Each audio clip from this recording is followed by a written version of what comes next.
guys, yo, these eyelashes, I'm sure, hey, I'm not sure about them. What do you guys think?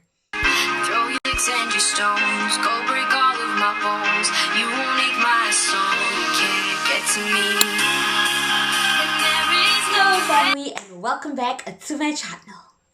Thank you so much for tuning in. If you're seeing this face for the first time, welcome to the family. To become an official member of the family, do hit the subscribe button.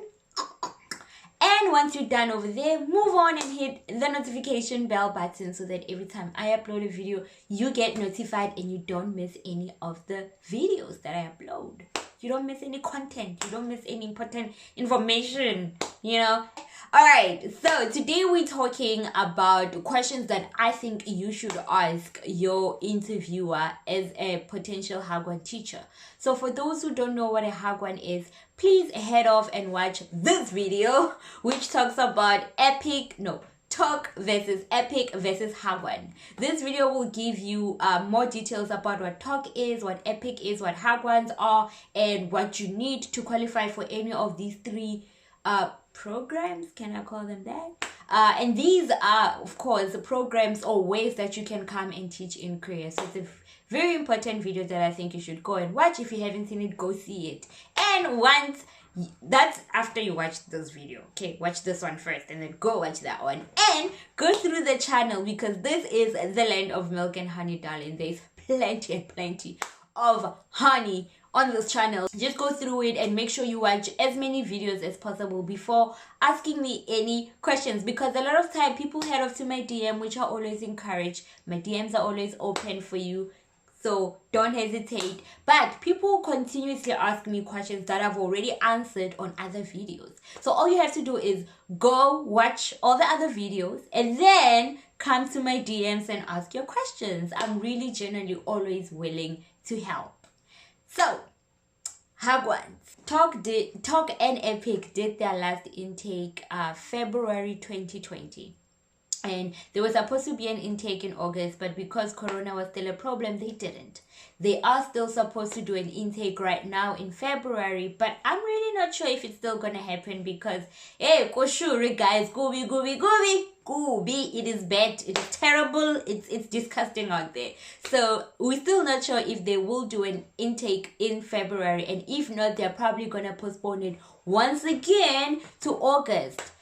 But I will say that if you do want to come to Korea before August, and before August things do get better, they open up visas for South African and British teachers because they've closed visas now, teaching visas for South Africans and UK potential teachers because of the new COVID variants that are in those countries. So if that situation changes and they start offering visas again, and you don't want to wait until August to come with Epic or Talk, if that's the case, then you could try and come through with a Hagwon.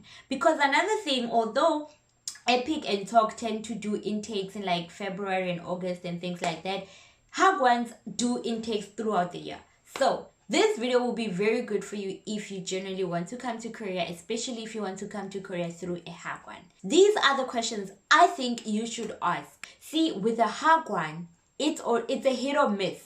With a Hagwon, it's really a hit or miss. You will either get a really good Hagwon or you could get a terrible, horrible. You could get a really horrible Hagwon. So just make sure you do your research as much as possible so that you find yourself in a peaceful, loving, good Hagwon environment. Alright, let's get into it. First things first, I think it's very important for you to ask, when was the school established? You know, how old is the school pretty much? If the school is like a year old, ask how many foreign teachers are in the school, and ask if you can talk to the foreign teachers in the school. Another question you should definitely ask is, why are they looking for a new teacher? And if you are replacing someone, ask them if you can talk to the person that you are replacing. I mean, if it's not okay, it's not okay, but to ask is not to waste. Ask if it's okay that they give you the teacher who's leaving's contact so you can talk to them and find out like, why are they leaving? And also ask, how long was their longest contract?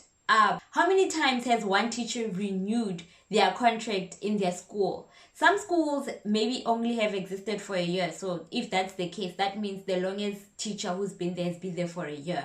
But how long has the longest teacher been there? Some schools have been operating for 20 years and the longest teacher has probably been there for 5 years. So if that's the case, then you will know that this is probably a good enough school that this teacher just keeps renewing, and that could also help put you at ease. Another question I think you should definitely ask is, how are the lessons structured?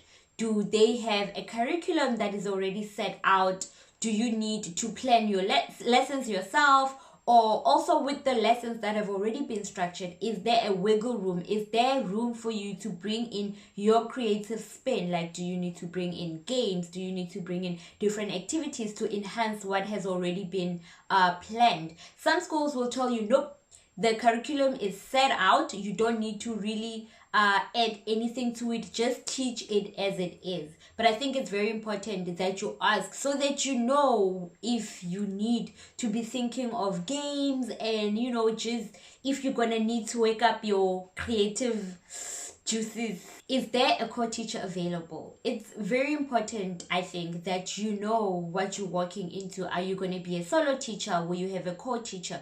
Usually a co-teacher is a Korean teacher who also speaks English. So usually the co-teacher's job will be to help you with classroom management or also to help you with translation. So ask if there is a co-teacher or not. So then if there is a co-teacher, great. If there isn't a co-teacher, I don't know, that could be great or not. For me, before I moved to Korea, I really wanted to be a solo teacher because I felt like the co-teacher is just going to be someone who will be in my class judging my teaching or something like that. But then the moment I taught as a solo teacher, I really realized that I really wanted a co-teacher just so they could help really with translating and explaining a little bit more to the students the message I was trying to get across, because sometimes the students' English level is very low and you will really appreciate the help. So if they do offer a co-teacher, are you okay with that? If they don't offer a Korean teacher, are you comfortable with that? That's something to think about. What would a day as a teacher in their school typically look like? Ask,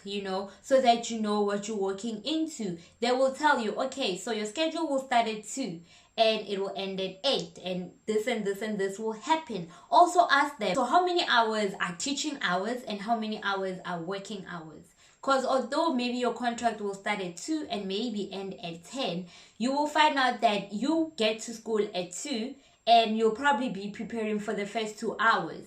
So you will only start teaching at a certain time. So just ask so you know. Some people, for example, I have a friend who her teaching time starts at 2 and she ends, I believe, around 8.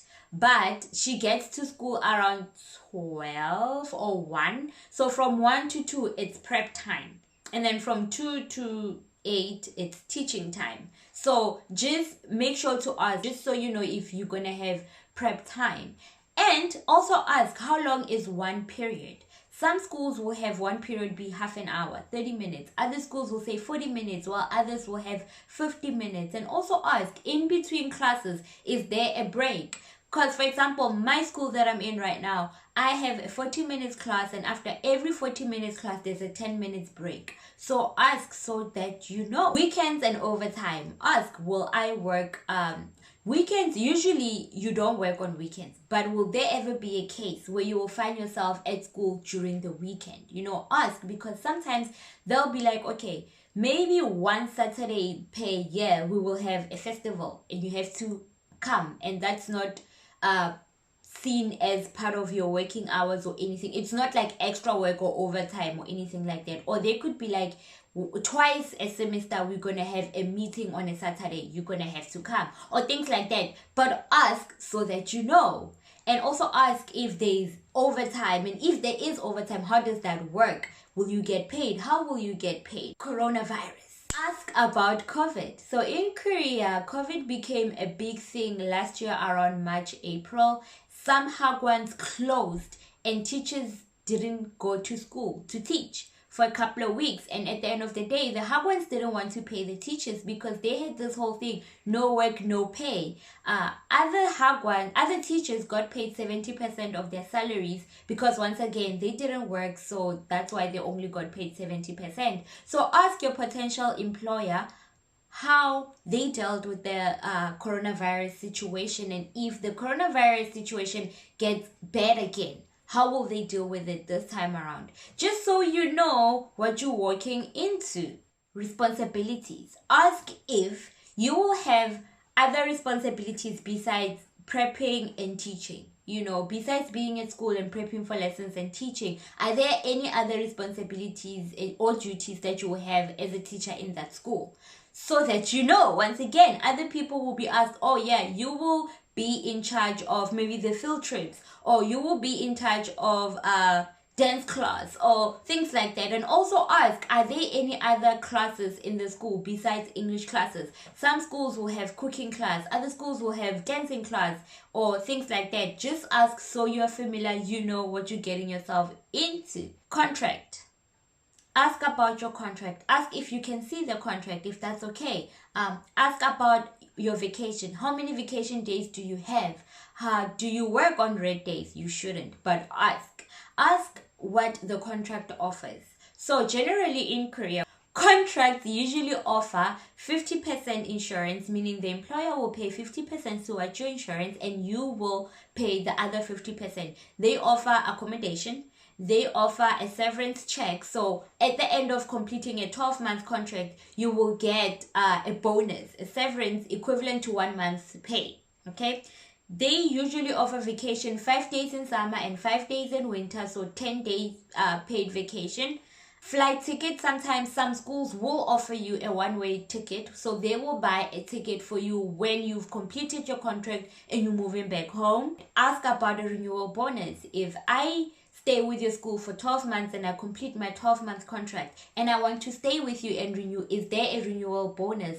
Ask whatever questions or concerns you might have, because the more you know about the school's atmosphere and things like that, they're better for you. And also ask, does the school offer lunch or the school offer dinner, depending on when during the day you work? And do you have to pay for that, or do you need to bring your own food? How does it all work? And do more research, guys, so that you do as much work on your side to find as good of a Hagwon as you can. Because like I said, Hagwons are usually a hit or miss. And good luck for you if you're trying to interview now for a Hagwon.